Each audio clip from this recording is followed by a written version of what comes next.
প্রত্যন্ত অঞ্চলের উন্নয়নে প্রবাসীরা নিজ নিজ অবস্থানে থেকে নিরলসভাবে কাজ করে যাচ্ছেন।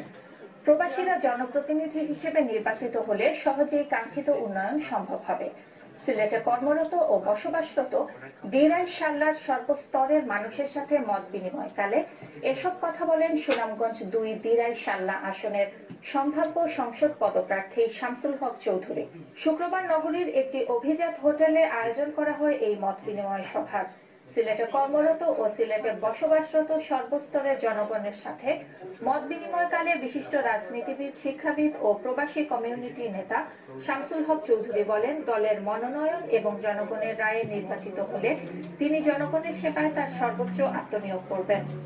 অবহেলিত দিরাই শাল্লার উন্নয়নই হবে তার একমাত্র লক্ষ্য। মত বিনিময়কালে অন্যান্যের মধ্যে বক্তব্য রাখেন অ্যাডভোকেট মাসুম চৌধুরী, অ্যাডভোকেট শোয়েব আহমদ চৌধুরী, দৈনিক যায় দিনের সিলেট ব্যুরোর প্রধান ও জেলা প্রেস ক্লাবের দপ্তর সম্পাদক তালুকদার আনোয়ারুল পারভেজ, কামরুজ্জামান ও মিজানুর রহমান।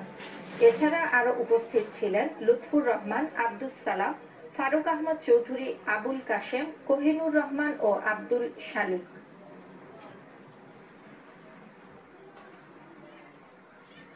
বাঘার সফরি সিলেটের একটি বেশ জনপ্রিয়